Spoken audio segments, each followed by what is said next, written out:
Kita lihat di sini doa dan amalan pelindung daripada gangguan syaitan, ya. Jadi setiap manusia memang tidak akan terlepas daripada tipu daya iblis. Syaitan ini dia mengganggu kita, dia perempuan, semenjak kita lahir lagi.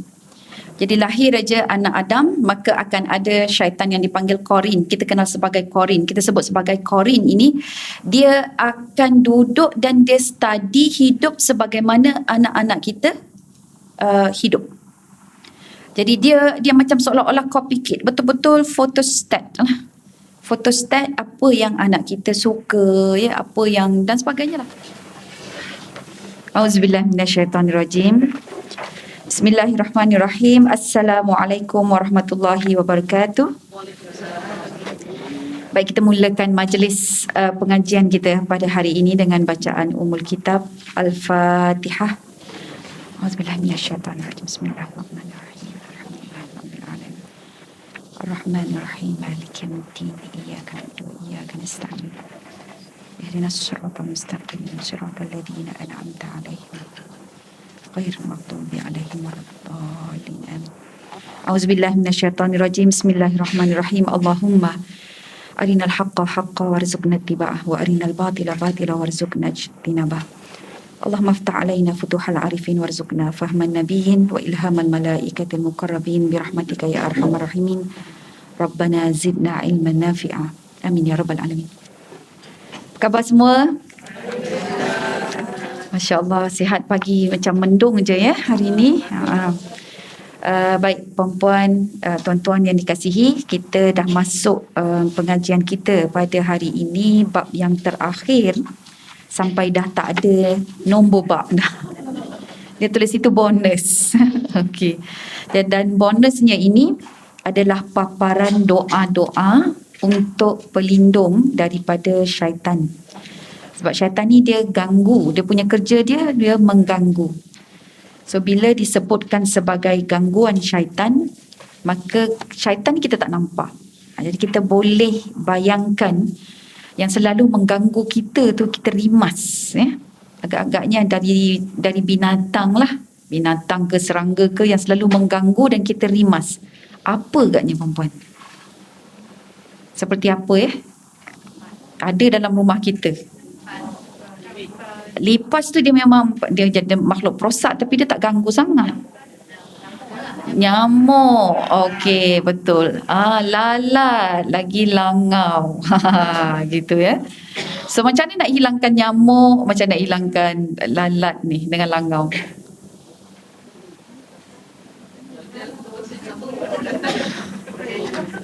Pertama, jaga kebersihan. Betul dah kan? Yang kedua, kalau ada juga dia kena ada spray. Kalau dulu-dulu kita pasang ubat nyamuk kan, maghrib aja, itu kerja saya lah dulu, pasang ubat nyamuk tu yang coil tu kan, yang lingkaran tu, pasang. Nak bukanya tu kan, bukanya pun kena ada skill, silap ceraikan tu memang patah hati sungguh ya. Nak ceraikan laki bini tu, ya Tuhan. Okey, itu dululah ya. Jadi ceritanya kita ini kena sentiasa ada alat untuk menjaga diri kita, melindungi diri kita daripada serangga-serangga perosak itu. Lagilah kalau langau, siap dengan bunyi lagi. Sakit dah betul. Dan kalau tak ada benda tu, tambah lagi dengan apa? Dengan ada orang kalau jaga lauk-lauk tu kan, dia akan pasang kayu, letak plastik. Dia ada macam apa dia panggil, dia letak lah, dia dapat tu lipas, dia pasang kipas ke, pasang buhur ke. Setengah orang kalau pasang buhur tu dia kurang sikit, jadi ada asap dan sebagainya lah. Dan syaitan ini adalah sesuatu yang kita tak nampak. Untung lalat tu, sebab kita boleh nampak lalat tu kan. Syaitan tak nampak, macam kita rugilah jadinya. Kita tak tahu macam bila nak serang dia ya. Jadi sebab itu Nabi ajar kita macam mana hendak melindungi diri kita ini daripada syaitan ya. Okey. Baik, muka surat 340. Muka surat 340. Saya sebenarnya nak buka mask ni, saya risau juga sebab kita punya tempias kan. Dan satu lagi nanti kan penceramah lain pula datang. Kok lepas ni Kak kena lap lah kot. Okey. Baik. Kita lihat di sini doa dan amalan pelindung daripada gangguan syaitan, ya. Jadi setiap manusia memang tidak akan terlepas daripada tipu daya iblis. Syaitan ini dia mengganggu kita, ya perempuan, semenjak kita lahir lagi. Jadi lahir aja anak Adam, maka akan ada syaitan yang dipanggil Korin. Kita kenal sebagai Korin. Kita sebut sebagai Korin ini, dia akan duduk dan dia study hidup sebagaimana anak-anak kita hidup. Jadi dia macam seolah-olah copycat, betul-betul photostat lah. Photostat apa yang anak kita suka, ya, apa yang dan sebagainya lah. Sehingga kalau kita dengar cerita-cerita hantu tu, minta maaf sebut benda-benda tu, dia kata okey, ini ada anak seorang tu sebab dia mati terbunuh 50 tahun yang lampau. Jadi dia muncul contohnya kan. Kalau sudah kematian itu tidak ada lagi. Setakat yang saya belajar lah, ya, wallahu alam, sebab ini alam ghaib yang kita tak banyak tahu, tapi setakat yang saya belajar tidak ada. Kalau ada pun itu adalah Korin. Jadi yang mendatangkan fitnah kepada si mati. Sampai bila-bila, ya. Okey. So jadi itu yang disebutkan, maksudnya kita bila dah meninggal dunia maka kita akan berada dalam satu zon yang lain, ya. Jadi kita berada di alam roh. Memang ada roh yang tidak diterima oleh langit dan bumi, ya. Maksudnya bumi pun tak nak terima, langit pun tak terima. Antaranya adalah roh orang yang berhutang, yang tidak bayar hutang. Okey, itu memang ada dalam hadis disebutkan, tuan-puan. So, tapi dia tidak dapat menembusi kita punya zon, ya. Zon manusia ini ada kiraan-kiraan dan skala-skala dia. Jadi kalau yang dah meninggal dunia itu, mereka mempunyai tempat yang tersendiri, hanya Allah sahaja yang tahu. Okey, jadi kalau yang ada yang kita dengar ni, ini dia ada bekas kematian, anak dia mati dulu, jadi anak dia, roh dia tu macam tak tenang, dia kata gitu kan. Jadi roh dia tak tenang, dia takkan kacau kita. Jadi itu kefahaman ramai orang hari ini yang bukan Muslim lah. Ya, jadi yang non-Muslim tu dia percaya pada perkara-perkara tersebut. So kenapa saya sebut benda ni? Sebab anak-anak kita terdedah dengan movie-movie. Jadi movie-movie especially daripada K-drama, ya, Korea. Jadi dia mempunyai satu ideologi yang sebenarnya bertentangan dengan Islam, perempuan. Sangat bertentangan dengan Islam. Jadi contohnya macam ada incarnation, ya. Jadi dia akan hidup balik. Lepas tu roh ini dia dapat peluang pula. Dia dapat peluang, kalau dia misal kata jahat, dia dapat peluang untuk cover balik. So dia dalam proses transit. Dan kemudian macam saya tahu kan, saya tengok, sebab anak-anak kita suka nak tengok tu kan, saya pun tengok apa benda lah ni kan. Lepas bila tengok, tak betul ni, saya takut benda itu menyerap masuk kepada pemahaman dia, pada konteks dia memandang kehidupan itu macam tu. Jadi still ada chance lagi untuk perbaiki amalan dia. Dan kemudian kalau dia berjaya, maka dia jadi roh yang baik. Kalau dia tak berjaya, dia menjadi roh yang jahat. Macam itulah pula kan. Allahu Akbar. Jadi perempuan, kita tak ada macam tu. Kita faham bahawa roh kita ini akan dipertanggungjawabkan dengan setiap amalan kita. Dan seandainya pendosa dan sebagainya, kita inilah yang waris yang tinggal ini kena bantu. Jadi bantuin cara macam mana? Mana yang hutang dia pada Allah, zakat tak bayar ke apa ke, tolong bayarkan. Kalau dia tak puasa, tak solat, kita ini waris contohnya kan, dapatkan daripada harta dia itu, kita anak beranak mungkin bincang sesama kita, tengok arwah mak ni dia tak bayar zakat, banyak emas dia tapi tak pernah dibayar. Ada ke siapa-siapa, kakak ke adik ke, tanya ni adik-beradik kita, ada ke siapa ke pernah nampak dia bayar? Tak ada lah. So kalau tak ada, kita nak macam mana ni? Jom sebelum kita bahagi harta pusaka ni, kita tengok dulu berapa bayaran yang perlu dibayar. Agak-agak lah kan. So bayarkan zakat bagi pihak mak. Sebab kadang-kadang mereka tak tahu, perempuan. Saya ada jumpa umur 32 tahun, ya, kira seorang wanita. Umur 32 tahun, rukun iman pun tak tahu. Rukun iman tak tahu. Dan kemudian saya sebut berkenaan, bila saya cerita, saya sebut hidayah. What is hidayah? So saya kata macam, saya cakap dengan orang Islam ke saya cakap dengan orang mu'alaf ni? Saya kena tengok orang Islam macam orang mu'alaf. Jadi kena belajar balik lah. Dan Nabi-Nabi pun, 25 Rasul pun dia tak tahu. Dan ada juga perempuan yang kita nak cerita ini yang sebab tu saya terlibat dengan bidang parenting, sebab saja je nak menggegarkan, bukan kita pakar sangat ya. Saya tidaklah pakar sangat, tapi saya yakin kalau kita bising-bising dalam bab tu, insya-Allah orang lain pun akan buka mata, akan yang mahir tu akan terjun lah, turun padang. Tuan-puan, anak ini umur dia dah 18 tahun. Lelaki.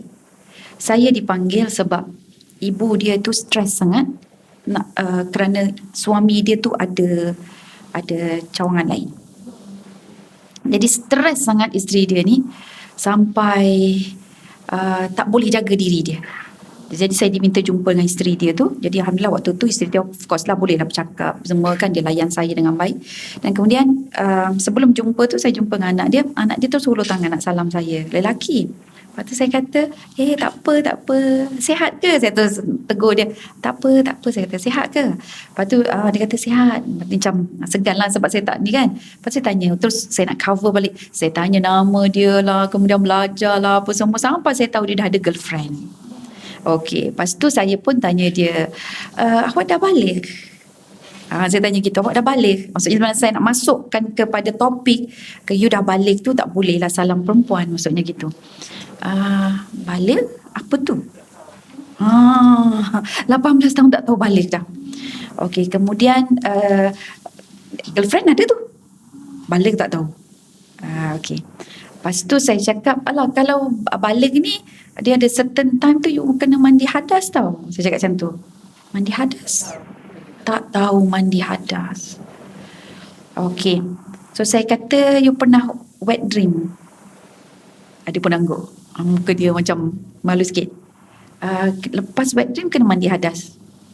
Mandi hadas tu macam mana? Nampak.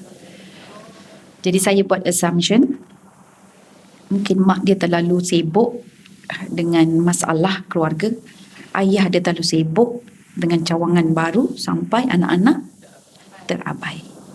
Jadi itu yang berlaku dalam masyarakat kita. Macam mana tu, itu pelapis kita tahu. Okey. Jadi tuan-puan, syaitan dia memang bersorak lah kalau dalam bab ni. Kita tak tahu langsung dengan keadaan sepatutnya tanggungjawab kita dan sebagainya. Kita dengan syaitan di kelas yang lepas saya ada sebut, syaitan ini dia baca Al-Quran. Dia boleh baca Al-Quran tak? Saya tanya kan benda yang sama. Dia boleh baca Al-Quran kan? Boleh. Kita boleh tak baca Al-Quran? Boleh. Kedua, syaitan ni dia faham tak dengan ayat Al-Quran? Faham. Kita faham tak? Pula dah kan. Dah macam tu syaitan lebih baik lah pula daripada kita kan. Itulah masalahnya.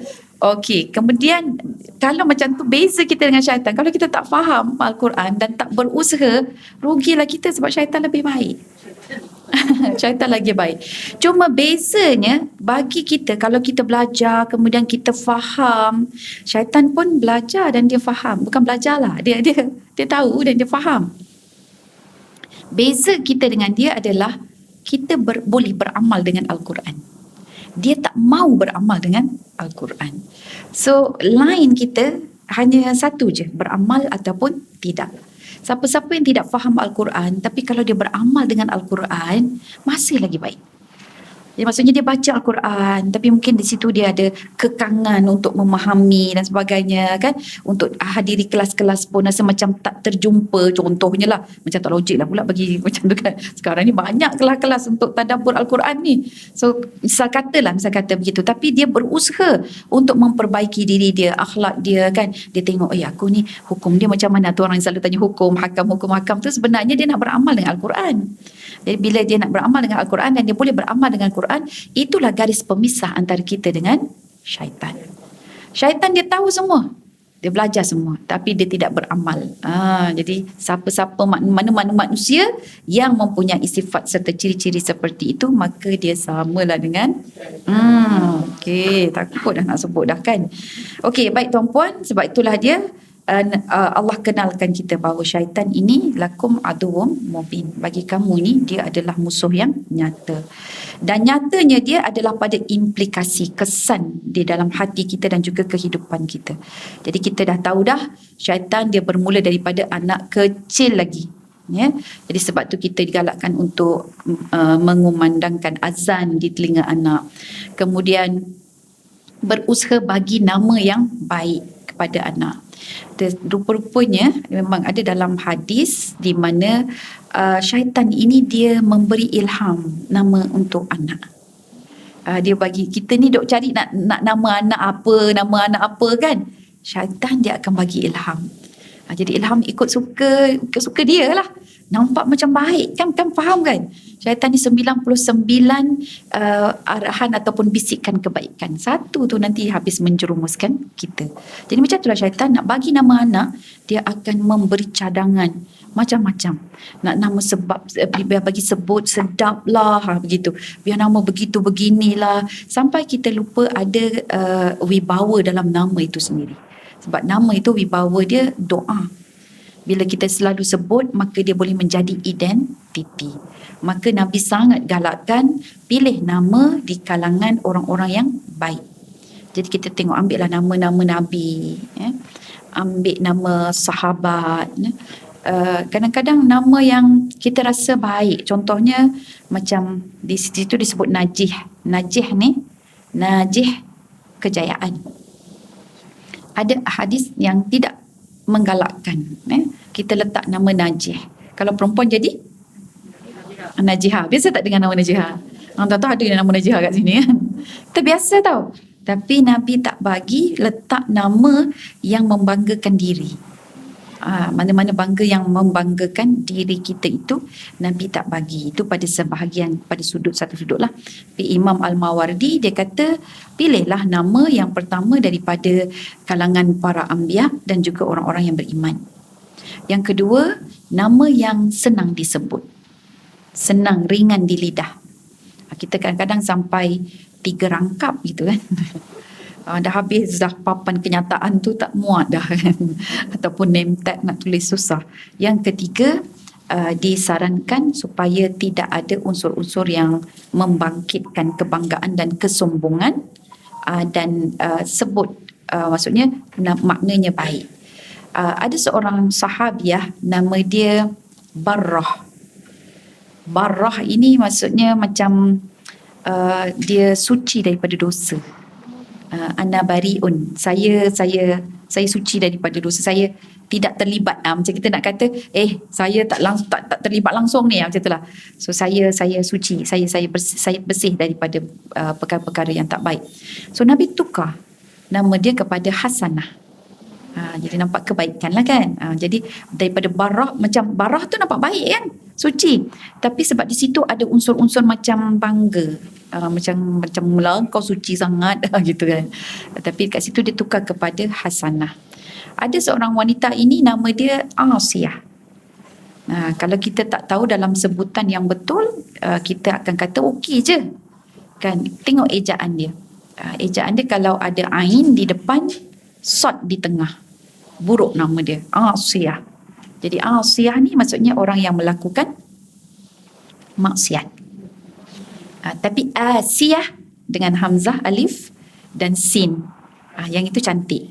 Itu adalah nama penghuni langit sangat kenal, isteri kepada Fir'aun sendiri, Asiyah. Jadi Asiyah tak elok, kena tukar kepada Asiyah. Dan Asiyah itu Nabi tukar nama dia kepada Jamilah, cantik. Asiyah dia tukar kepada Jamilah. Jadi kalau keadaan kita sekarang ni, kita nak tukar-tukar nama bukannya senang, betul tak? Jadi apa yang boleh kita buat, tukarlah gelaran, panggilan. Biarlah nama tu, nama yang ada dekat dalam IC, identity card kita memang susah nak ubah. Kadang-kadang tersilap kita tulis dan sebagainya kan.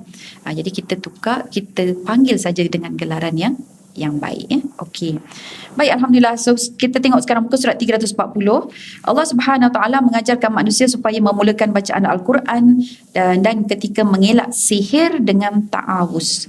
Jadikan kebiasaan untuk kita baca bismillah dan juga ta'awuz. Ta'awuz apa dia? A'udzubillahi minasyaitonirrajim. Tahlil apa dia? La ilaha illallah. Jangan cari buku pula. Sekejap saya cari. Tahlil.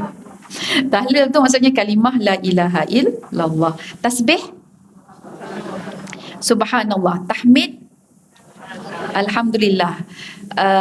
Tarhim. Tarhim lebih kepada Ya Rahman, Ya Rahim gitu ya. Takbir. Allahu Akbar. Ya. Okey, ta'awuz. A'udzu billahi minasyaitonir rajim. Okey, tasyahud tahu ya. Asyhadu an la ilaha illallah. Baik, takabur haram. Tidak tahu tu takabur haram ya. Okey. Jadi ta'awuz salah satu daripadanya kita baca a'udzubillahi minasyaitonir rajim ya. Jadi apa-apa pun baca a'udzubillahi minasyaitonir rajim. Kalau terlupa pun baca a'udzubillahi minasyaitonir rajim dan kemudian baca selawat ya. Okey. Baik, kaedah bacaan di atas juga disebutkan sesuai ketika mendapat bisikan jahat daripada syaitan. So bila ada bisikan syaitan, contohnya kita nak share satu perkongsian kita pagi ni, kita ada kuliah kan, jadi kita pun tangkap gambar, kita nak share. Time nak share ni, dia punya bisikan dalam hati tu, time ni lah, masa inilah kita nak tunjukkan pada orang Masjid Al-Falah dah mula kuliah, masjid lain ada. Macam tu.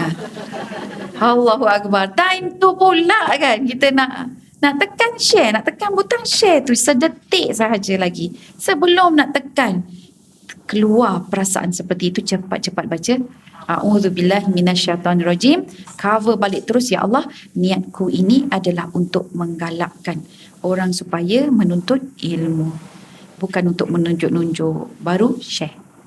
Okey, sebut bismillahirrahmanirrahim ya. Sebab syaitan tahu itu benda amal baik ya, amalan baik. Macam orang sekarang bersedekah, macam-macam gaya sedekah. Kan dia pamerkan. Pada satu sisi memanglah kita kata macam riak ya. Tapi pada angle yang lain sebenarnya dia sedang memberikan idea dan tunjuk ajar cara macam mana kita boleh bersedekah. Setengah orang dia datang, dia tengok makcik jual dekat tepi jalan tu kan. Makcik, hari ni makcik bawa bekalan. Berapa banyak bekalan makcik? So, hari ni je lah nasi lemak ada, mi goreng ada. Mi goreng pun ada ni dek. Kuih ada lah. Tak banyak, ada 6 bungkus saja. Makcik cuba kira semua makcik. Dia pun dia tengah tanya. Makcik cuba kira makcik agak berapa. Kira. Alah tak sampai 300, 287 ringgit aja. Okey makcik, saya beli semua ni. Lepas tu makcik edarkan bagi pada semua orang lah. Secara percuma. So, lepas tu dia pun klik. Masuklah dekat dalam media sosial dia. Alamak. Kita pun kata baiknya dia. Tergantung. Jadi kalau niat kita share supaya orang kata dia baik, atau dia ini untuk melariskan barang-barang dia tuan-puan, dia jatuh nanti masuk takabur. Tapi kalau niat dia memang nak menggalakkan orang lain supaya cari orang-orang yang macam ni, kita kena tolong ni makcik ni. Rupa-rupanya makcik ni baru kematian suami. Contohnya lah kan, kematian suami. Mana suami dia? Suami saya dah meninggal sebulan yang lalu. Oh kenapa? Sebab saya selalu ni nampak dan suami makcik melambai-lambai senyum. Ni cerita benar ni. Senyum aja kat tepi jalan ni kan. Kita tak beli pun dia senyum. Angkat tangan. Saya lalu je memang tak beli sebab kita dah makan kat rumah kan. Bila lalu je dia pun angkat tangan. Tak beli, dia cuma hanya duduk tepi jalan tu, dia angkat tangan, dia senyum. Kita buka tingkap kalau kita nak beli tu, dia pun sebut Assalamualaikum. Nak beli apa dik? Kata. Satu masa memang tengok tak ada. Yang ada isteri dia dengan anak dia. Jadi kita pun tanya, makcik jual apa? Bukan ni lah, tapi orang lain lah yang tanya tu. Jadi yang cerita yang RM287 tu memang kisah betul puan. Sebab suami dia meninggal dunia because of COVID. Sewaktu ialah kita tahu mencari rezeki. Duduk kat tepi jalan tu je pun kena COVID. Jadi yang sekarang ganti adalah isteri dia lah. Jadi itu yang dia beli. Jadi waktu tu baru kita tahu.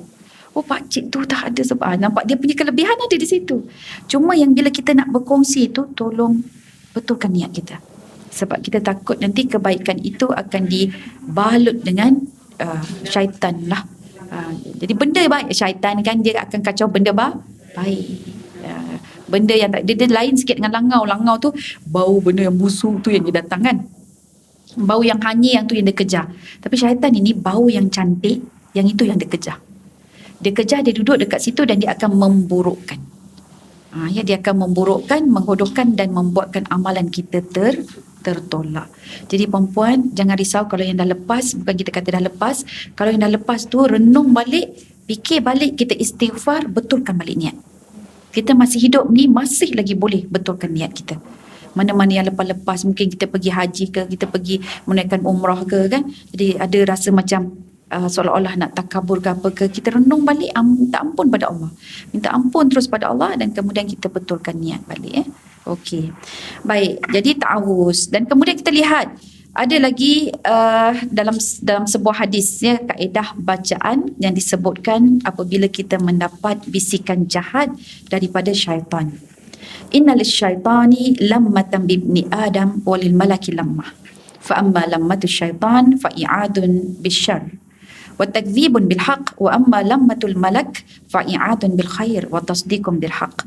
Faman wajada dhalika falya'lam annahu minallah falyahmadillah wa man wajada al-ukhra falyata'awwadz billahi minasyaitonir rajim thumma qara'a asy-syaitanu ya'idukumul faqra wa ya'murukum bil fahsya. Okey, atau kama qala, sesungguhnya anak Adam itu mendapat satu bisikan dari syaitan dan mendapat satu bisikan dari malaikat. Jadi maksudnya setiap daripada kita ini, kita akan mendapat dua bisikan. Satu bisikan syaitan, satu lagi bisikan malaikat. Dan ini tak jauh, tak berbeza, tidak bercanggah daripada ayat Al-Quran, fa'alhamaha fujuraha wa taqwaha. Maka Allah yang mengilhamkan kita fujur dan juga takwa. Fujur tak baiklah, itu syaitan punya peranan. Okey, kemudian takwa itu daripada Allah, maka malaikat yang akan membisikkannya. Adapun bisikan syaitan ini, dia menjanjikan segala kejahatan dan mendustakan segala kebenaran. Okey, ini yang susah ni, nak tahu jahat ke tidak kan? Manakala bisikan malaikat pula ialah menjanjikan segala kebaikan dan mengakui segala kebenaran. Jadi sesiapa yang mendapati sesuatu daripada bisikan yang baik ini, hendaklah dia tahu bahawa semua itu dari Allah, maka hendaklah dia memuji Allah. Tapi sebahagian daripada kita nampak kita dapat idea yang baik kan. Wah Kak Sawah lepas ni apa kata kita buat kuliah fiqah. Kita yang mencadangkan tu. Padahal siapa yang bisikkan tu? Siapa yang bisikkan kebaikan tu? Malaikat. Jadi Kak Sawah kata, baguslah, brilian lah otak kau. Alhamdulillah lah setakat ni. Okey. Walaupun dia sebut setakat ini kan. Dan dia sebut apa? Alhamdulillah. Kalau dia tak sebut Alhamdulillah, ataupun dia sebut Alhamdulillah tapi tidak bermaksud Alhamdulillah. Sebab Alhamdulillah tu saja dekat hiasan di mulut. Tapi niat kita tahu segala puji bagi Allah. Ini Allah ni, hadza min fadli rabbi. Memang ini datang daripada Allah ni. Tu tak apa. Okey, tapi kalau dia sebut, memanglah Alhamdulillah, macam inilah kejadianku. Dulu, kini dan selamanya. Haru biru dah habis dah tu tuan-puan. Okey.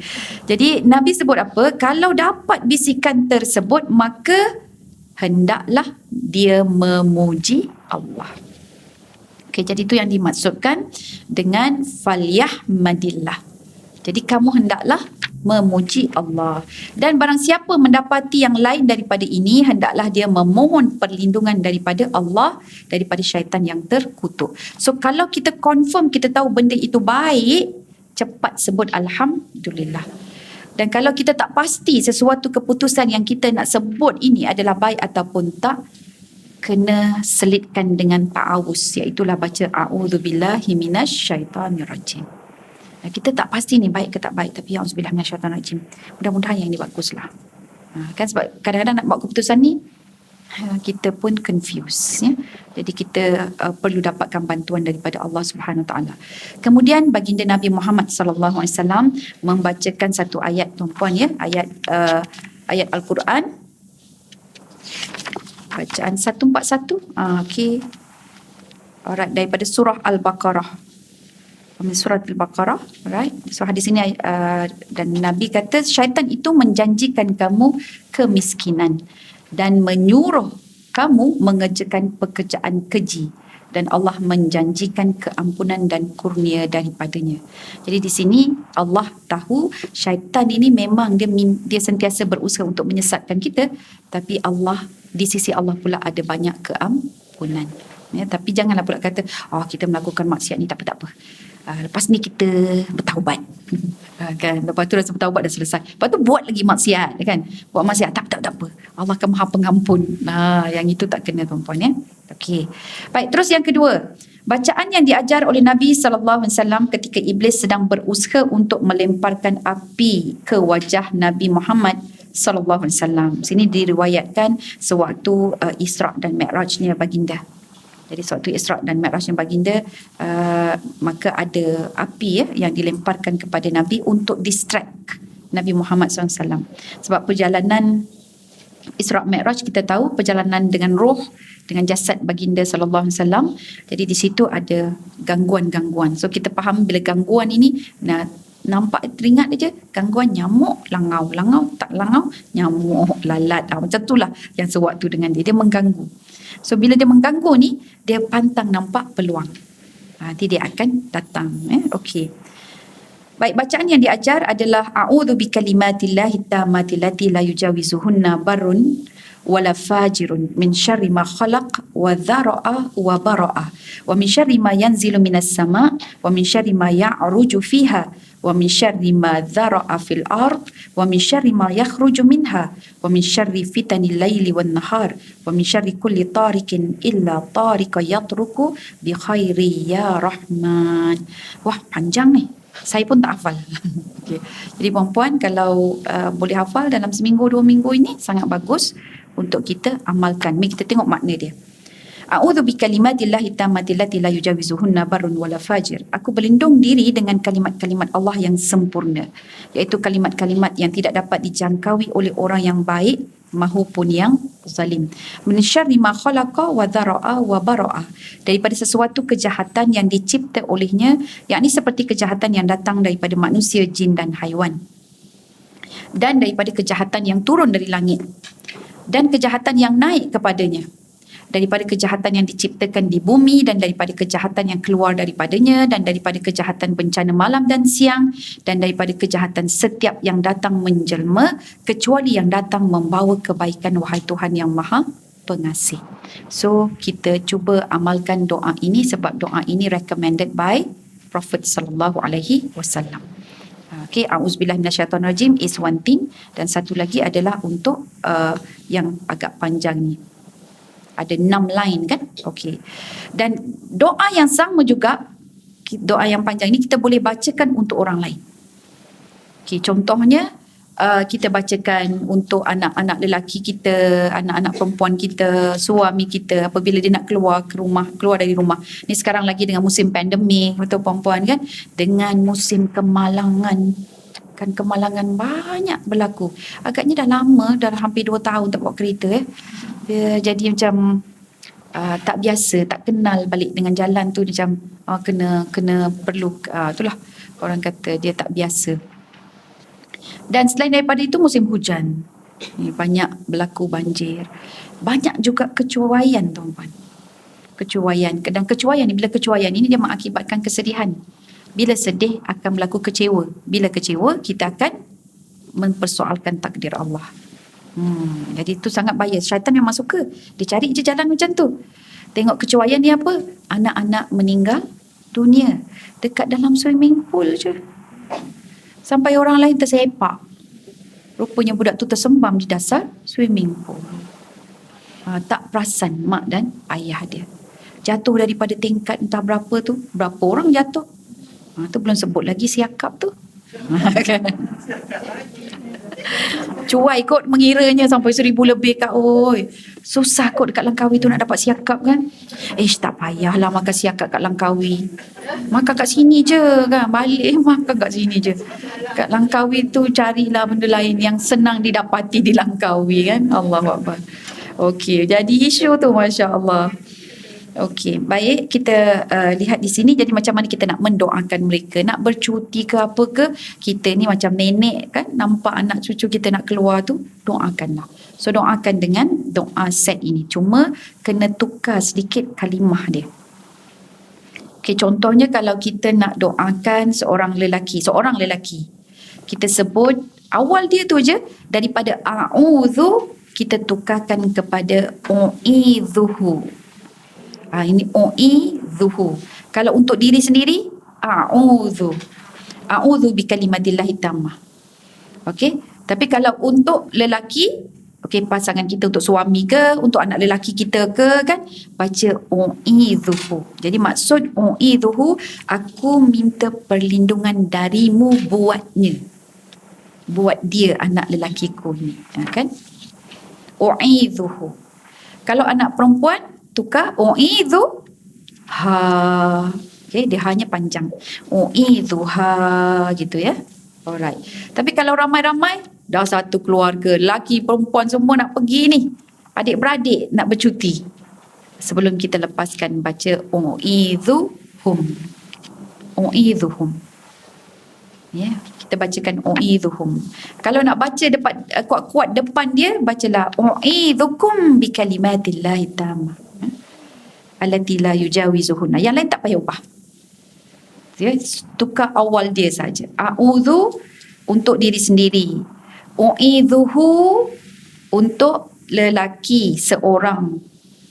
Anak perempuan seorang ataupun perempuan seorang, kawan kita ke, u'idhu ha. Kalau ramai, terus pakai jamak muzakkar salim, u'idhuhum. Okey. U'idhuhum, dia dhamir jamak bagi lelaki. Sebab bila sebut lelaki hum tu termasuk juga perempuan. Ya. Kalau kita nak doakan untuk dia depan kita bersama-sama, misal kata nak doakan dia nak pergi, jadi u'idhukum, kita bacakan macam tu. Jadi kuatlah kepada kamu, u'idhukum bi kalimatillahi tammati allati la yujawizuhunna barun wala fajir min syarri ma khalaq wa dhara'a wa bara'a, sehinggalah akhirnya. Okey.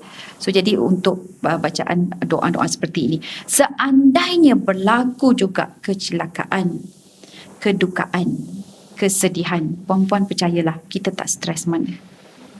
Sebab kita dah lepaskan urusan anak kita ini di tangan Allah. Kita dah baca ayat-ayat pelindung seperti ini. Sebab tu penting sangat kita ni baca doa untuk setiap perbuatan dan amalan kita.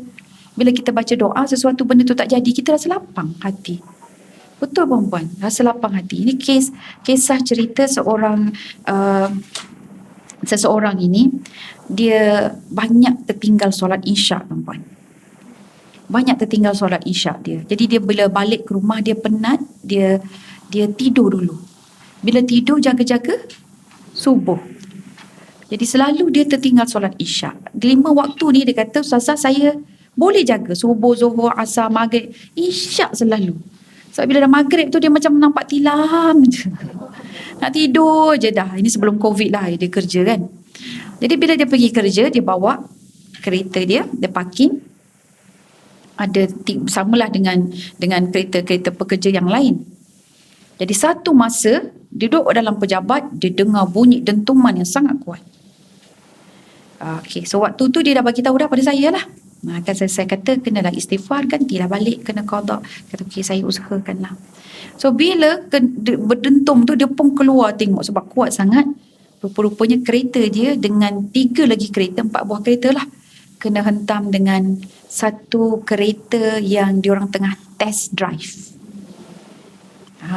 Tengah test drive, habis terbalik lah dia punya kereta tu, kira kuat sungguh lah. Okey. Jadi dia tengok tu, dia sebut apa? Alhamdulillah. Sebab apa? Sebab dia tahu Allah nak bersihkan diri dia. Orang kalau orang lain dia dah rasa dah. Jadi dia tahu dia banyak melakukan dosa, kemudian dia memang set dia dalam fatrah beristighfar. Dia minta ampun pada Allah, minta ampun pada Allah, minta ampun pada Allah, minta kekuatan pada Allah supaya Allah kurniakan dia kekuatan untuk mentaati Allah. Solat isyak dia dijaga, tidak sampai alpa lupa. Jadi bila hilang kereta dia tu, maksudnya nilai kereta dia dah patah kaki lah dia kan, dan dia rasa puas. Dia rasa puas, dia kata Alhamdulillah Allah, macam pada dia terus nampak Allah terima taubat dia dengan cara membersihkan. Nampak ya, orang yang sentiasa berzikir dan berdoa ini, sudut pandang dia Allah pun jaga. Sebab dia berusaha untuk taat pada Allah, berusaha untuk bersihkan diri ya. Jadi dia terus think positif. Dia husnuzan dengan Allah Subhanahu Wa Taala. Tak ada masalah rasa macam tak puas hati ke dan sebagainya. Masya-Allah ya. Jadi itu yang kita nak. Itu yang kita mahukan pada diri kita, supaya kita dengan istighfarnya yang banyak. Kalau berlaku pun kita akan rasa puas hati dan tenang. Kita tak akan stres tuan-puan. Jadi galakkan ahli keluarga kita ini sebelum buat sesuatu, niat kena betulkan dan iringi dengan doa. Jadi kita kan banyak doa kan. Nak masuk tandas ada doanya. Dengan baca buku, baca doa juga. Kemudian nak pakai baju, baca doa. Keluar rumah, baca doa. So kalau berlaku ada apa-apa in between, kita akan tahu Allah is the best planner. Kita merancang tapi Allah merancang juga, dan perancang terbaik kita tahu itu adalah Allah Subhanahu Wa Taala. Okey. So tukar je lah ya. U'idhuha, kemudian u'idhuhum atau u'idhukum. Dan untuk diri sendiri baca a'udhu bikalimatillahi tammah. Okey. Jadi cantik sangat makna dia. Baik, yang ketiga muka surat 346. Apa yang perlu kita baca ketika sedang diganggu pemikiran kita oleh syaitan sehingga meragui kekuasaan dan kesempurnaan Allah? Okey, kalau yang tadi bacaan yang diajar oleh Nabi ketika Iblis sedang berusaha untuk melemparkan api ke wajah Nabi. Tuan-puan, yang ini kalau melemparkan api, saya kata sebut tadi distraction ya. So apakah distraction kita? Sebab kita nak sesuaikan ni. Sebab setan dia tak ada nak lempar api kat kita. Sebab dia tak perlu. Dia cuma petik jari je kita dah ikut dah. Nauzubillah eh. Okey. So jadi apa yang kita rasa sesuai? Apa distraction kita sekarang ni? Rata-rata apa yang mengganggu tumpuan kita? Entahlah, banyak betul gangguan. Banyak betul ya. Okey. Biasanya tengah solat. Dan jadi sebelum kita nak solat tu baca ni. Masa Bilal dah qomat kan? Jadi dia kat situ ada gap qomat, habis saja kita terus baca. Nak memulakan solat. Jadi waktu ni tak perlu pun angkat tangan. So, terus baca. Kalau habis sahaja azan, that is the best time untuk kita doa. Sebelum Bilal qomat. Jadi bila Bilal qomat, kita tuju je terus untuk ke sejadah kita tu. Kemudian baca yang Qul a'udzu birabbin nas dan diikuti dengan yang ini. Untuk memulakan solat kita. Okey, selain daripada itu apa dia? Anak-anak yang belajar. Kan? Distraction dia apa? Ni PDPR ni. Ganti-ganti kan? Giliran. So siapa yang PDPR tuan-puan? Sebelum anak itu belajar, kita tolonglah bacakan. U'idhuka. Baca kuat-kuat kat dia. So kalau dia lelaki seorang, U'idhuka. Kalau perempuan, U'idhuki. Tu kalau kita nak baca kuat di hadapan dia. Tapi kalau tak nak di hadapan dia, kita nak baca sendirian, pandang dari jauh, baca U'idhuhu. Ya, okey. So supaya dia tidak diganggu ataupun ada distraction. Nak main game macam tangan dia tu pegang mouse kan, tikus tu pula bawa dia pergi ke game. Okay. Alright, so kita bacakan doa seperti ini. Memanglah tidak serta-merta, kadang-kadang serta-merta, kadang-kadang dia tidak juga. Jadi kita at least kita berusaha dengan doa lah ya, sebab ini perasaan anak-anak memang susah tuan-puan. Anak-anak saya pun bila kita tangkap boleh bangun sampai pukul 2 pagi, 3 pagi hanya untuk bermain game sebab dah pakat dengan kawan-kawan ni. Saya sampai kata, ya Allah, macam mana nak buat dengan anak aku ni 2-3 pagi ni. Saya cuma nak positifkan tu. Saya kata sebelum main game tu tahajud dulu. Saya kata tahajud dulu. Saya kata okey Umi, dia kata. Dia nampak. Tapi memanglah dia bangun. Seminggu tu ada 2 kali 3 kali dia bangun. So dan kemudian bila kita perasan dia tak tahajud ke apa ke, so kita paginya tu bila subuh mengantuk kan. Jadi waktu tu kena bincang balik. So bila bincang balik dia cakap 2 benda ni. Umi macam mana ya? Dia kata saya tak boleh biarkan 1 hari berlalu tanpa main game. At least nak tengok juga YouTube tu. Kalau saya tak main, saya nak tengok YouTube macam mana permainan itu dia dimainkan. Dia kata. So dia meluahkan. Bila dia meluahkan pada kita tuan-puan, saya fikir, saya kata macam mana aku nak jawab. Sebab bila kita berada dekat tempat dia pun macam mana kita nak buat ni. So yang saya boleh sarankan adalah I will help you, tapi Umi kena rotan awak. Saya kata gitu. Supaya ada rasa sakit. So saya kata saya boleh tolong, tapi saya akan rotan awak. Macam mana? Dia tunduklah waktu tu. Saya kata okey, sedia? Sedia. So saya rotan dia pun. Umur dia 12 tahun. Saya kata okey, tonggeng ya. Rotan tu kita baca lah auzubillah minasyaitonirrajim. Baca sap. Lepas tu jalan dia terkengkang sikit. Sakitlah nak duduk kan. Alright. So, sebab apa saya kata saya niatkan untuk Awak belajar daripada benda ni. You have to be strict to yourself. You kena ada self control. Kalau you tak ada self control, siapa yang nak control you? Tahu dia kata. Dia kata tahu, tapi dia memang tak boleh nak kawal diri dia. So saya kata akan tolonglah. So saya kata once saya nampak awak pegang aja handphone itu bukan masa untuk main, saya akan pukul awak. So memang tuan-puan. Lepas tu baru semalam tu. Esoknya pun dapat juga di luar waktu untuk dia main game tu. Sebab dia satu hari ada 1 jam. Jadi dia tak sabar dengan 1 jam tu. So kita pun rotan lah tangan dia. Lepas tu setengah hari gini je. Kan. Sebab saya bincang. Saya bincang dulu dengan dia. Saya tak ada dalam keadaan saya marah lah. Saya kata okey, yang tu tak betul tu. Sebab saya dah make a promise. Saya kata saya kena buat juga. Saya kena. Okey Umi. Dia terima.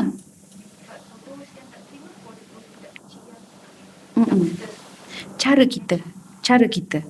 Actually bila kita nak bagi dia rotan tu, dia kena lama. Sebab saya untuk nak rotan dia ni, saya bagi masa dalam tempoh setahun. Untuk saya kata okey, kalau tak boleh saya akan pakai rotan. Tapi permulaan dia memang banyaklah jenis dia. Buat jadual. Mula-mula tak ada waktu untuk main game. Tapi tengok dia main juga kan. Jadi kita letakkan jadual untuk main game. Ada jadual PDPR dia. Lepas tu tengok bila ada tu dia main juga. Kemudian extend pula sampai ada Discord dengan kawan-kawan dia. Kawan-kawan di luar daripada sekolah. So yang itu kita revise balik. So macam tu kita akan bincang. So kita buat dulu revise balik jadual-jadual tu. Lepas tu ada pemantau. Bila ada pemantau pun sibuk juga ngurusan sendiri kan. Tak memantau. So macam tu kita pun betulkan balik. Banyak. Saya rasa dalam sebulan tu 5 kali tukar jadual. Tu dalam sebulan tu. Jadi nak sampai ke setahun puan-puan. Sampai itulah yang okey you bolehlah main malam tapi bertahajud dulu. Macam tu syarat dia tau. Boleh sampai jadi macam tu. Boleh bertahajud dulu. Okey lah dia pun bertahajud. Tapi sehari 2 je. Tapi lepas tu bila dia terjaga, yang dia pegang handphone lagi. Jadi nampak macam saya kata you perasan tak benda tu dah addicted. Dan sehingga kan kakak-kakak dia nampak saya letih kot urus benda ni. Sebab saya sengaja kongsi perkara ni dengan perempuan. Sebab saya tahu kalau saya hadapi benda ni mesti mak bapak lagi pun sama juga menghadapi benda yang sama. So anak saya yang dah agak besar dewasa sikit tu dia faham. Dia kata Umi, kata tak apa kita bergilir Umi, biar saya pula yang take charge dia kata. Jadi kali ni dia buat cara dia simpan handphone tu dalam bilik dia. Dan kena kalau ambil juga adik dia kena bayar denda. Sanggup bayar RM2 kena bayar tu. Sebab dia dah letak, lepas tu dia ambil balik. Kan dia dah letak, dia ambil bukan pada masanya lah. So bayar RM2. Lepas tu pandai pula cari duit. Umi hari ni ada kerja apa-apa? Kena minta upah. Sebab nak bayar dia punya habit yang buruk tu. So kat situ pun kita tahu dan kita bincangkan balik lah. So bila bincangkan balik tak boleh juga. And then kakak dia sorokkan. Bila sorokkan rupanya budak-budak ni pandai. Daripada laptop itu dia pasang scan. Dia boleh kesan, dia cari mana. Dengan laptop tu dia pergi cari. Kat mana. So bila beep dia tahulah. Kat mana. Rupanya kakak dia pergi simpan dekat dalam drawer laci yang untuk stokin dia, stongan dia apa semua tu kan. Dia selongkar. So berlaku beberapa kali, cuma kakak dia tidak ada evidence. So kita buat solat hajat, semua buat lah kan. So lepas tu dah solat hajat, rupa-rupanya itulah Allah akan bantu kita. So dengan solat hajat selalu minta ya Allah bantulah anak kami ni, adik kami ni kan anak. Satu masa anak saya yang perempuan itu dia pasang phone video. Tanpa dia sedar, dia terlupa. Dia terpasang macam tu, dia tinggal dalam bilik. Jadi, phone itu dia merakam seluruh yang berlaku dalam bilik tu. Jadi, bila adik dia ambil handphone tu, sebab adik dia patut boleh guna handphone tu pukul 5-6 petang macam tu lah. So, waktu tengah hari kita, waktu lunch kan. Jadi, diorang dah ada duty dah. Siapa yang masak, siapa yang tu. Jadi, waktu tengah hari tu, dia pergi masuk bilik. Waktu sibuk kakak-kakak dia dekat dapur. dia kena serve aja urus apa lap meja dengan hidang pinggan ke apa ke gitu. Dia punya selesai, dia zap dia lari ni atas. Lepas tu dia turun balik. Zap ni atas. So nampaklah yang terbongkok-bongkok, tercari-cari itu. Memang nampak. Okey. So yang itu pun kita bincangkan juga. So bincangkan, tapi dalam seminggu macam tu saya ambil video tu, saya pun terus panggil dia. Jadi sebab kita mula-mula reserve dan benda tu tak nak tunjuk lagi kan. So lepas tu tengok memang tak boleh nak kawal juga. So kita pun keluarkan. Tetap tak boleh nak kawal, keluarkan. Lepas tu saya pun tunjuk. Tengok awak macam ni. Ini Allah nampak ni macam ni kan. Ini baru video kita. Kalau Allah nampak tu besok di hadapan seluruh manusia akan nampak. Ini pun dia yang terkebil-kebil kan. Lepas tu saya cakap dengan dia, okey, bagi tahu saya, ini perangai macam mana ni. Tapi saya memang tak adalah marah ke apa ke. Kita dah tua kot jadi tak adalah mudah marah. Kalau umur 30 tahun dulu siap lah kau kan. So saya pun tunjuk, okey, ini perangai siapa ni.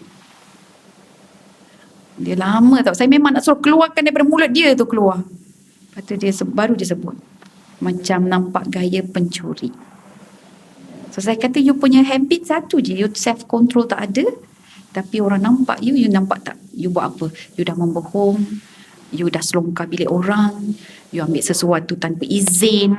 Satu persatu saya ni, okey. So ini semua perangai apa? Pencuri Umi. So tak secara langsung you sedang develop in yourself perangai, sikap, attitude. Dia sendiri sebut pencuri. Okey, rotan lagi. So waktu rotan tu tidaklah kita macam marah-marah ke jerit ke, taklah. Tapi saya kata saya niatkan ini just supaya you ada self control. Tapi betul perempuan memang kat rumah tak jalan nak kawal anak ni. You sorok, sama ada you terus hilangkan, ambil, bawa dengan kita dalam beg ke apa ke, tapi kena jaga pula diorang punya perasaan dan emosi rebellious dia tu. Nanti dia akan jadi rebel. So akhirnya saya agak sedikit bersyukur sebab dia akan masuk ke asrama. Jadi asrama ni memang tak ada tak ada inilah bahan-bahan ni yang semua tak ada. Tapi kita fokuskan dia untuk persediaan masuk asrama ni. Saya hantar dia ke Sinar di Port Dickson. So Sinar ini dia belajar di situ dalam 3-4 tahun dan dia akan direct masuk ke Al-Azhar University. Jadi dia belajar semua kitab-kitab universiti di universiti lah. Dia dah belajar dulu. Jadi sekarang ni kena buat revision yang dia kena hafal, dia kena belajar bahasa Arab dan sebagainya. So saya memang adalah tutor tu. So dalam ada tutor tu ada jugalah game-game yang macam tu juga kan. Jadi hopefully benda ini semua satu proses. Dia bukan boleh sebulan 2 bulan. Dia mungkin ambil setahun, dia mungkin ambil 2 tahun. Tapi kita kena sabar dan terus berusaha. Sebab itu yang Allah taklifkan pada kita. Kan, bukan kejayaan tu. Jadi mungkin waktu kita dah mati, esok baru dia teringat. Ya Allah, mak, ibu macam ni rupa-rupanya jaga saya. Mak susah-susah kan. Dan mungkin pada waktu dia yang nak mati, kita dah mati kan. Dia yang nak mati waktu tu baru dia teringat. Tapi kita tak kisahlah. Apa yang kita penting, apa yang Allah suruh kita lakukan, kita buat. Ya? Sebab anak kita memang sentiasa ditunggu, diintai oleh syaitan. Dan syaitan anak kita bekerjasama malah. Wallahualam tuan-tuan kan. Okay. So jadi situ ada tak siapa-siapa nak tanya berkenaan gadget ni? Tuan-tuan tak ada masalah sangat Banyak masalah ya Allah. Oh, betul. Kan. Tapi kita kena disiplinkan lah lagi. Saya dalam kereta pun bincang aja dengan suami. Bang, macam mana bang tengok anak kita ni begini. Lepas tu saya kata kenapa tak boleh ubah? Kita nak macam tak boleh juga kan. Kenapa tak boleh ubah? Lambat sangat dia ni. Dah setahun dah ni. Lepas tu suami saya cakap sebab dia tak rasa benda tu satu kesalahan. Apa salahnya? Dia kata gitu kan.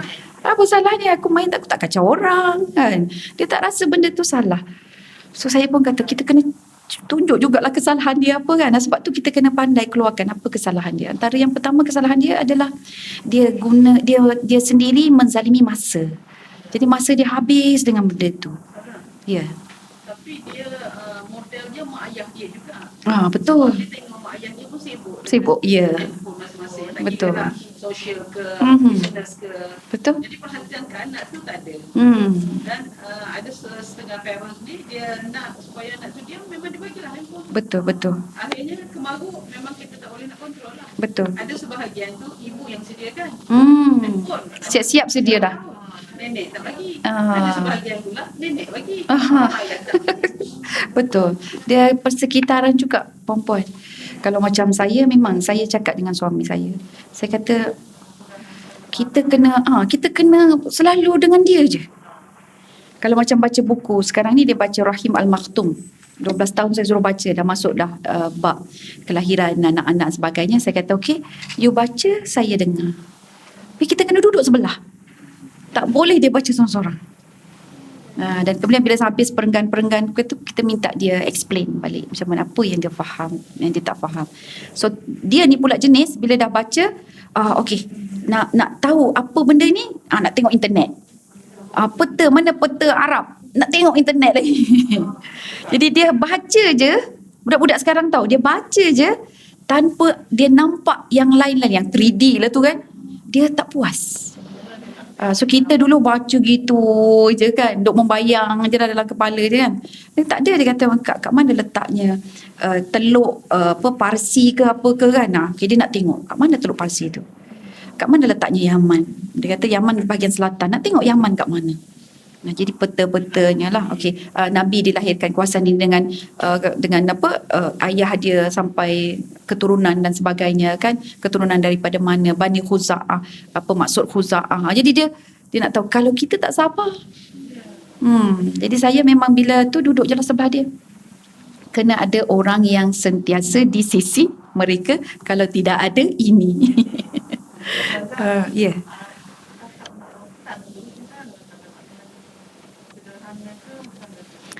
Jangan sampai angkat, jangan sampai nampak ketiak. Kita pasti kita kepit, lepas tu kita dia punya hayunan tu kan, kepit. Ayah dia tak pernah rotan, sebab dia suami saya memang jenis yang tidak ada pengalaman kena rotan pun. Dia memang keluarga yang baik-baik kan. Saya tidak, ayah saya askar. Memang rotan tu seminggu sekali mesti kena lah. Jadi saya pun belajar tengok cara macam mana Nabi sarankan untuk rotan tu kan. Jadi dia sebagaimana seorang suami juga nak rotan isteri. Dia macam dia actually tak boleh pun. Kita dengan anak lebih kuat, kalau dengan isteri tak boleh sangat. Dia pakai kayu sugi je. Jadi macam itulah. Tapi kita dia adalah zat tu. Tapi bila rotan tu ialah yang rasa sakit, yang letak sakit tu Allah kan pada dia. Jadi memang kenalah bisanya juga. Dan di sekolah dia ni, sekolah sinar pun, guru itu dia minta izin dia nak rotan anak. Saya kata boleh Ustaz, sebab yang rotan seorang aja, mudir dia je, yang lain tak boleh rotan. Dia hanya guru dia tu untuk memotivasikan dia tu supaya dia mau hafal.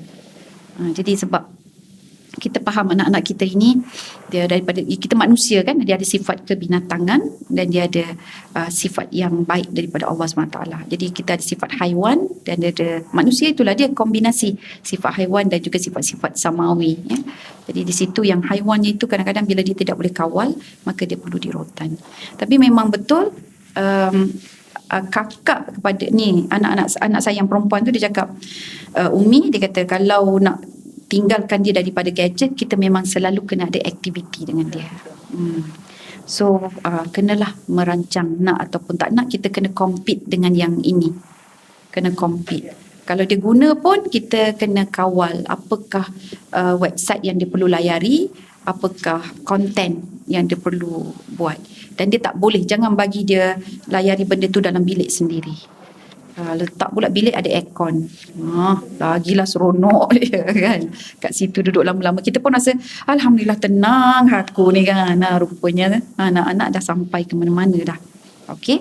So jadi itu distraction. Baca ayat ini. Saya insyaAllah perempuan kita sama-sama. Saya pun akan salin balik ni. Kita nak hafal untuk anak-anak kita juga ya. Okay.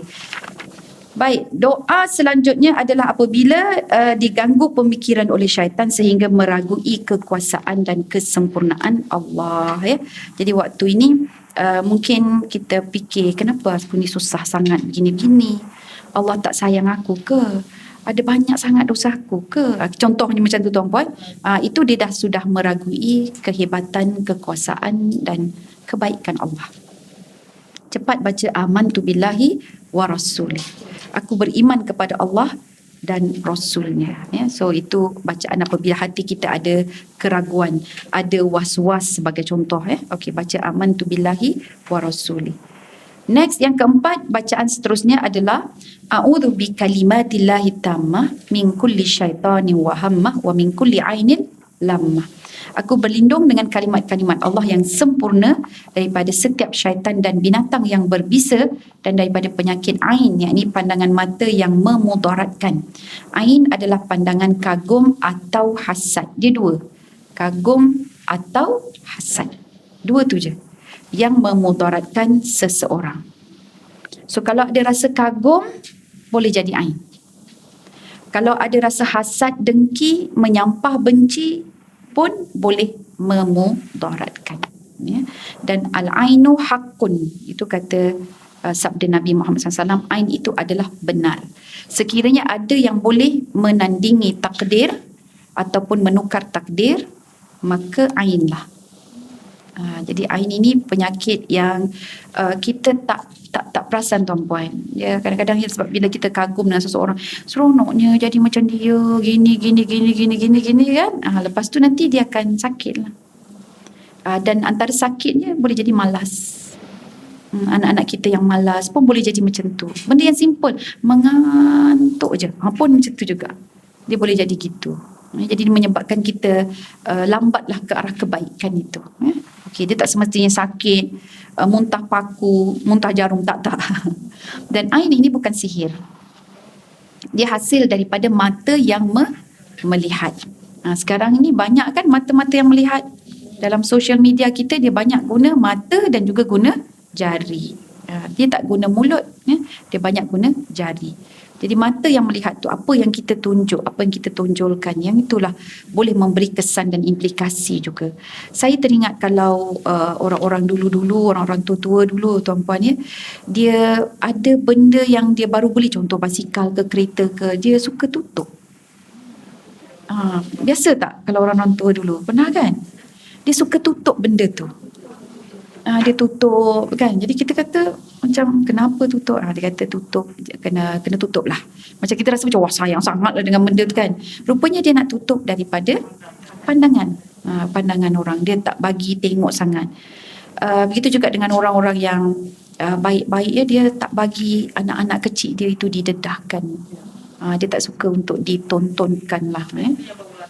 Yang baru lahir. Sebab anak-anak ini adalah tempat tumpuan utama syaitan ganggu. Sebab dia ganggu je anak tu satu rumah akan huru-hara.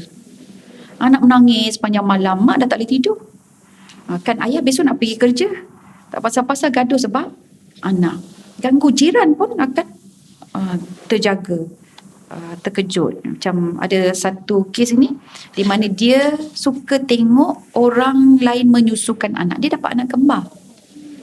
Dia tengok Instagram, dia tengok social media, dia pergi ke Instagram di mana ibu yang banyak susu. Jadi bila ibu banyak susu, dia simpan susu dalam peti ais.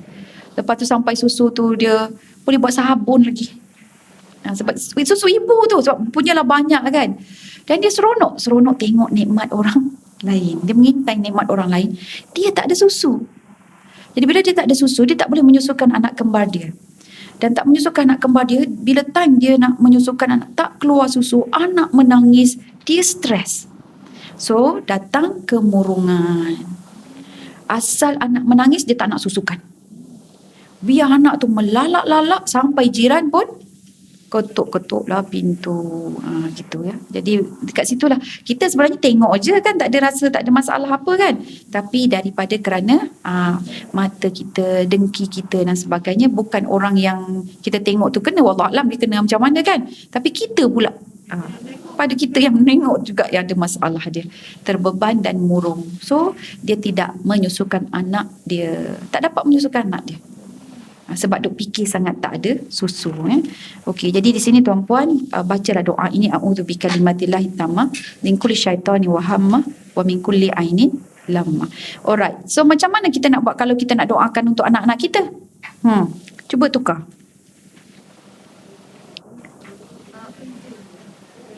Ya, u'idzuhu. Ini a'udzu untuk kita. Dia macam u'idzu tu aku minta kepada Allah.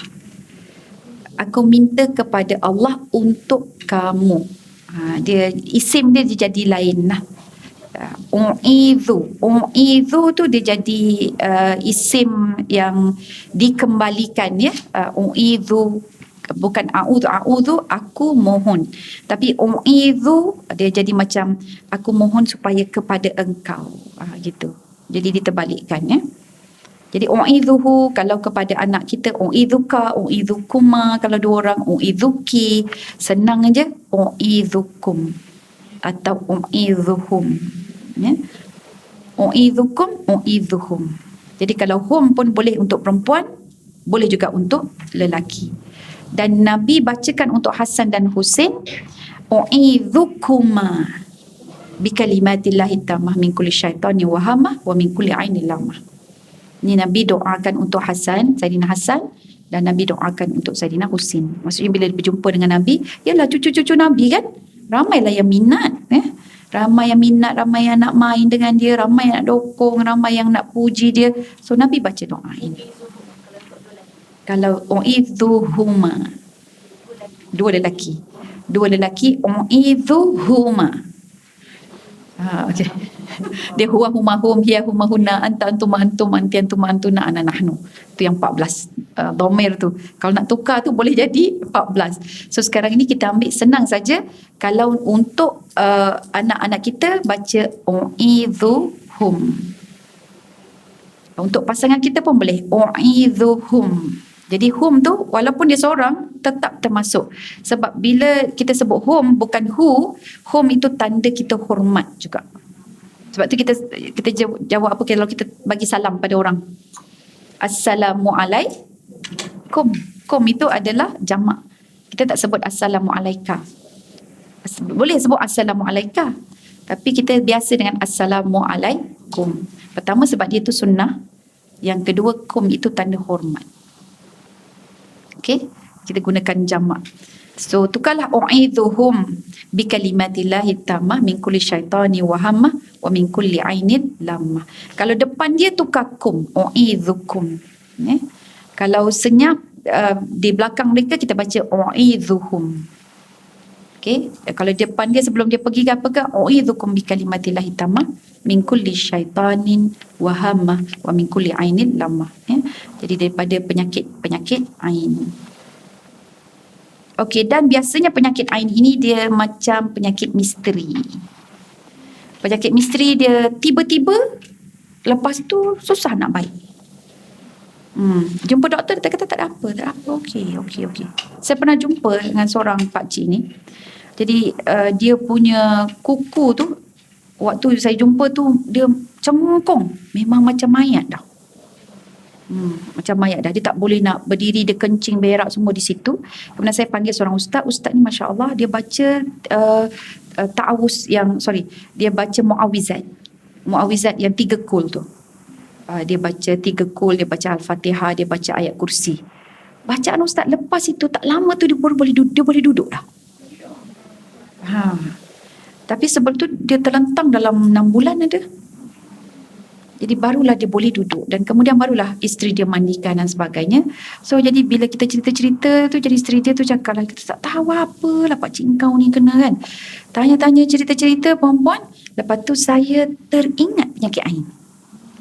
Jadi saya pun sebutlah dengan dia cerita pasal penyakit ain ni. Lepas tu menangislah pula isteri dia. Menangis apa? Dia kata makcik lah tu yang pandang dia dengan menyampah. Dia kata dia rasa diri dia makcik, isteri dia. Dia kata saya sebab suami dia tak keluar rumah. Jadi dia je yang jaga. Cuma sebab dia kadang marah dia, geram dia kan. Macam kata aku je yang banyak buat kerja kan. Kau ni senang-senang duduk aje. Dia boleh jadi macam tu. Dia kata dia yakin dia yang bagi. Dia yang memang dia boleh berlaku dengan orang yang baik. Contohnya, kalau ustazah sendiri nampak, kalau ustazah tak sebut Masya Allah ke Alhamdulillah, Allah Kak cantik betul kereta ini dahsyat, ini memang terkini ni. Tak ada subhanallah, Masya Allah, tak ada. Boleh jadi. Dia boleh jadi sebab. Dia penyakit ain, kalau perempuan pergi Google terus cari hadis Nabi ke tentang penyakit ain, ada kisahnya seorang lelaki ni, dia mandi. Saya rasa saya pernah ceritakan. Dia mandi dekat satu kawasan, kemudian ada seorang sahabat yang lain, dia tengok halus mulusnya kulit dia, kalah anak dara pun tak ada kulit macam ni. Dia cakap macam tu je. Lepas dia pergi, lelaki itu tumbang, pingsan. Ini dalam perjalanan ni, sedang perjalanan. Dan kemudian lelaki itu tak sedar-sedar dibawa jumpa dengan Nabi. Kemudian Nabi kata, siapa agaknya orang yang akhir kontak dengan dia ni, yang akhir sekali yang berhubung dengan dia. Jadi sahabat lain nampaklah siapa yang mandang dia kan. Dan kemudian bila disebut, Nabi pun panggil. Nabi kata, kamu nak membunuh saudara kamu. Sebab dia ini macam seperti kematian juga. Macam penyakit yang lama, tak mati-mati tapi sakit aja gitulah. Jadi kemudian Nabi suruh dia ambil wuduk. Sebagian riwayat Nabi suruh dia mandi macam mandi hadas, angkat mandi hadas, tapi maksudnya bersuci, dan dengan air itu dimandikan pula pada yang sakit. Dengan air tersebut, air orang tu dimandikan. Lepas tu boleh pula dia jaga dan boleh jalan balik. Masya Allah. Jadi situ dia penyakit ain. Maka kita tahulah, tu yang dipanggil misteri, tanya juga dengan ustaz-ustaz apa semua, ustaz kenapa macam tu ya. Jadi sebahagian kata memanglah itu penyakit ain ini kekuasaan Allah, kehebatan Allah, kita menyentuh sesuatu yang hebat. Ya. Boleh jadi. Sebab dia bukan daripada mulut, dia daripada mata. Jadi mata itu yang menunjukkan apa yang terkandung dalam hati kita. Sebab tu kalau kita pergi ke tanah suci, Allah didik kita kan. Kita macam tegur je orang sebelah tu, tak cakap ni mulut ni, dalam hati je. Busuk je lah orang ni, tak mandi kot. Kan. Lepas tu kita pun pindah. Tu ada kisah tu. Ya Allah, busuknya dia ni. Tak apalah, tak larat aku sembahyang sebelah dia. Dia pergi cari tempat lain. Dekatlah pula dengan Kaabah. Tiba-tiba tengah nak duduk tu, orang cuit dia. Tunjuk dekat bahagian seluar dia, ada air kencing, bau hancing, halau dia keluar.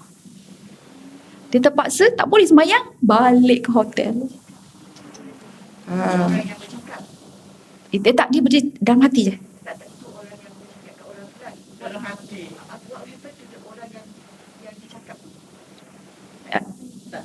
Tak ada apa sebab yang tu dia macam memburukkan. Dia ni dua je. Yang ain ini dia dua je. Dia kagum ataupun hasad dengki. Jadi kalau kes makcik tu, tak tahulah kedengkian apa. Sebab saya cerita, tapi dia tak ceritalah hasad dengki apa. Saya lah tu. Begitu. Jadi itu dua benda. Jadi kagum dengan hasad. Kalau kita renungkan balik, sebab kagum ataupun sebab hasad, kalau kita baca balik penyakit ain tu ya, dia pasal dua je, kagum atau hasad. Bila kita analisa balik, kagum ini dia bukan sifat orang yang baik. Kagum ini sifat syaitan. Sebab dalam sejarah penciptaan makhluk, yang syok sendiri hanya setan je. Kan, dia kata, apa yang disebut pada Allah? Khalaqtani minan nar. Ya Allah, engkau ciptakan aku dari api. Ya Allah, dia syok. Lepas tu tambah pula khalaqtahu min tin. Dia kata, engkau menciptakan Adam daripada tanah. Kata, mana kelas ya Allah? Api pula nak tunduk pada tanah. Macam itulah. Jadi kekaguman itu dia asal usulnya daripada syaitan. So kita guna pakai benda tu, dia ada tu lah, kita kata ada bisa. Syaitan ni ada bisa dia. Pakai sikit perangai dia, dapatlah masalah. Okey, satu kagum. Satu lagi hasad. Hasad tak ada Nabi pun yang hasad. Ada tak Nabi hasad? Tak ada. 25 Rasul tak pernah kita baca cerita dia itu hasad. Hasad ini datang daripada siapa? Yes. Sebab tak setujunya dia, dan dia tak puas hati Kenapa Allah pilih tanah yang hina itu jadi khalifah pula? Khalifah ini pengganti Allah. Dia menggantikan urusan-urusan yang dia perlu buat di atas muka bumi ini. Sebab tu kita sedar kita ni banyak terhutang dengan Allah. Patut kita ada di sini, kita menguruskan bagi pihak Allah. Tapi kita tak buat. Sebab tu kita digalakkan beristighfar. Sebab ada benda yang kita overlook, kita terlepas pandang, ya, kita tak mampu. Kita kena banyak beristighfar. Kita lupa kita lebihkan diri kita sendiri. So untuk itu syaitan tak puas hati. Sebab pada dialah yang layak untuk jadi khalifah. Kenapa mesti nak ciptakan spesies lain? Nah, begitu. Ya. Jadi itu yang dia pun jadi salah satu daripada sifat syaitan. Jadi hasad ataupun kagum. Kagum tu nampak macam baik kan? Diiringi dengan pujian lah, diiringi dengan ialah kekaguman, tapi kita tak relatekan dengan Allah. Lain kalau disebut, cantiknya kak, kereta kak ni, Allahu Akbar. Settle. Disebut nama Allah saja, Allah tu pelindung kan? Sebut nama Allah, selamat. Jadi mulakanlah setiap pergerakan kita itu dengan menyebut nama Allah. Kalau bukan orang Islam, yang itu yang dia pergi memuja lah kan, sebab dia nak hilangkan benda-benda ni kan, dia memuja lah, apalah itulah inilah dia buat. Jadi itu satu apa yang kata yang songsang, maksudnya benda tu tetap ada, tenaga tersebut tetap ada, cuma tak tahu asal usul. Kalau kita tahu ni penyakit lain, kita kata mudah sangat nak menunjuk-nunjuk, orang pun kagum-kagum, sampai lala dia pula yang sakit. Ya? Okey. Baik, kemudian doa yang perlu kita baca adalah bacaan ketika keluar rumah. Anas bin Malik radhiyallahu an meriwayatkan bahawa Nabi Muhammad sallallahu alaihi wasallam bersabda, jikalau seseorang keluar dari rumahnya kemudian membaca doa ini, dia akan dilindungi oleh Allah Subhanahu wa taala, iaitu bismillahi tawakkaltu 'ala Allah la haula wala quwata illa billah. So kalau lupa, tolong tampal ke dekat pintu ke apa ke, so kita baca, insya-Allah Allah akan lindungi kita tuan-puan. Tapi kalau jadi juga, kita akan rasa puas hati, tenang-tenang, kita tak akan rasa macam murung ke, stres ke dan sebagainya, ya. Tapi ingat, syaitan ini bila kita sentiasa sebut nama Allah, kadang-kadang dia akan selewengkan kita untuk sebut pula nama-nama orang-orang yang alim, wibawa-wibawa, tokoh-tokoh dan sebagainya, ya. Sebab saya pernah jumpa anak murid saya, dia kata, saya hampir kemalangan tahu ustazah, tapi bila saya sebut nama dia, saya terselamat dari kemalangan tu. Saya kata, janganlah kau, saya kata kan. Jadi saya sebut, saya jerit nama dia. Jadi dia rasa macam nama itu ada karamah. Yang itu tak, tuan-puan, tak pernah. Janganlah. Kita elok kalau nak sebut nama dia, baik sebut nama Nabi Muhammad sallallahu alaihi wasallam kan. Okey. Muhammad maksudnya Muhammad gitu kan. Baik, sebab itu at least kita pun panggil Allah, kita sebut nama Allah. Jadi pada saya, kita sebut saja nama Allah. Sebut Allahu Akbar, ya. Sebut subhanallah ke kan. Na'udzubillah, ya. Jadi sebut nama Allah. Next, seperti yang disebutkan dalam hadis daripada Rasulullah SAW, an Anas bin Malik anna Nabi sallallahu alaihi wasallam qala, idza kharaja ar-rajulu min baitihi faqala bismillah tawakkaltu 'ala Allah la haula wala quwwata illa billah. Qala yuqalu hina izin hudita wa kufita wa wuqita fatatanahalahu syayatinu fayaqulu lahu syaitanun akhar kaifa laka birajulin qad hudiya wa kufiya wa wuqiya. So jika seseorang keluar dari rumahnya kemudian membaca bismillah tawakkaltu 'ala Allah wala haula wala quwata illa billah, ini maksudnya dengan nama Allah aku bertawakal pada Allah, tidak ada kuasa saat itu, dan dikatakan kepadanya, kepada kita ini, kepada kita yang baca tu, engkau telah diberikan petunjuk, ya, qad hudita, maksudnya Allah telah memberi petunjuk kepada kita, dicukupkan dan dijaga, serta syaitan akan menjauhkan dirinya daripadanya. Okey, maka syaitan yang lain akan berkata kepada syaitan kita tu, okey, dia pun cakap apa? Macam mana kamu ni nak mengganggu seorang yang telah diberikan petunjuk, dicukupkan dan dijaga oleh Allah? Jadi maksudnya syaitan, wah lama tak ada kerja aku lah, kan, hari ni aku tak ada kerja lah sebab dia dah baca doa tu. Jadi syaitan lain pun akan cakap lah, kesian kau, macam mana nak buat ni? Dia kata gitulah, lebih kurang kan, dialog-dialog. Okey, yang keenam, yang ini bacaan ketika bersetubuh. Tuan-puan, yang ini guru saya pun pernah ingatkan. Sebab masa tu anak saya malam menangis. So dia cakap, korang ni selalu balik ke rumah waktu maghrib ke? Saya kata, lah memang sebab balik daripada kerja gitu kan waktu maghrib. Jadi ustaz tu pun kata, sebelum masuk ke rumah, bacalah doa Assalamualaikum ke ataupun Assalamualaikum wa ala ibadillahi salihin, diikuti baca dengan surah Al-Ikhlas. Disuruh baca 3 kali. Okey, suruh bacalah. Dan kemudian sewaktu bersetubuh, dia ingatkan supaya baca doa ini. Bismillahi Allahumma jannibna syaitan wa jannibis syaitan ma razaqtana. Baca Allahumma jannibna syaitan. Kalau misal kata tak ingat pun baca je Allahumma jannibna syaitan. Ya Allah, jauhkan kami daripada syaitan. Ya. Kalau tak ingat dalam bahasa Arabnya, bacalah bahasa Melayu. Ya Allah, jauhkanlah kami dan apa yang akan kau rezekikan kepada kami ini dari syaitan. Jauhkan kami. So doa. Dan apa yang guru saya katakan, dia kata seandainya kita masuk sahaja dalam rumah, kita tak baca doa. Dan apabila ada hubungan suami isteri, maka syaitan yang akan keluarkan air maninya terlebih dahulu. Jadilah anak kita tu degil ke apa ke dan sebagainya kan. So sebab itulah kita ni kan khalifah Allah. Jadi kita ni membawa tugasan daripada Allah. Siapalah kita? Kita adalah hamba Allah. Jadi sebab tu kita kena banyak memohon perlindungan, kekuatan daripada Allah SWT dengan doa-doa ya. Okey.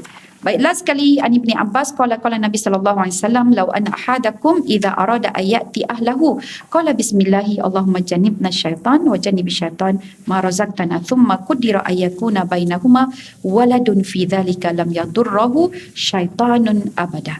Maksudnya Abdullah ibnu Abbas berkata, Rasulullah SAW bersabda, jika seseorang ingin menggauli isterinya kemudian membaca dengan doa tadi dengan nama Allah, ya Allah jauhkanlah kami dari syaitan, jauhkanlah syaitan daripada apa yang kau rezekikan kepada kami, kemudian ditakdirkan mereka berdua mempunyai anak, maka syaitan tidak akan dapat membahayakannya selama-lamanya. Insya-Allah satu kurniaan ya, kalau kita dapat perlindungan, satu keluarga anak-anak pun dapat perlindungan. So each step, masya-Allah, Allah selalu ingatkan kita dan Nabi sentiasa mendidik kita, membimbing kita. Rupa-rupanya ada peluang syaitan untuk duduk bersama dengan kita. Nak makan pun kan, lupa baca bismillah dah syaitan masuk. Kita lupa nak baca doa nak masuk rumah, syaitan masuk dulu. Sebab memang dia tu langau. Nak buat macam mana dah kan. Itu kerja dia kan. Kat mana ada manusia, kat situlah dia ada. Jadi kita ini ibarat macam ikan hidangan yang hanyir, yang langau kejar. Jadi di mana ada manusia, maka di situlah syaitan akan duduk ya. Baik, alhamdulillah, terima kasih tuan-puan. Biodata ni tolong baca sendirilah. Okey. Biodata Imam Al-Jauzi sangat baik, sangat indah ya. Dan tuan-puan kalau baca biodata Imam Ibnu Al-Jauzi, umur dia 3 tahun, ayah dia dah meninggal dunia. Tengok kan? Kita tengok ulama-ulama ni, masya-Allah, kecil-kecil sangat berdikari. Jadi kita ajar anak-anak kita berdikari supaya dia independen, matang ya, ada rasa untuk melindungi mak dia kan, membantu keluarga. Jadi mudah-mudahan anak-anak kita menjadi anak-anak yang berjaya, amin ya rabbal alamin. Baik tuan-puan, kita tutup majlis dengan suratul As dan tasbih kafarah. Subhanakallahumma bihamdika asyhadu an la ilaha illa anta astaghfiruka wa atubu ilaik. Bismillahirrahmanirrahim. Wal 'asr innal insana lafi khusr illa alladhina amanu wa amilus solihat wa tawassaw bil haqq wa tawassaw bis sabr. Sadaqallahul azim. Saya kembalikan kepada Kak Salwa.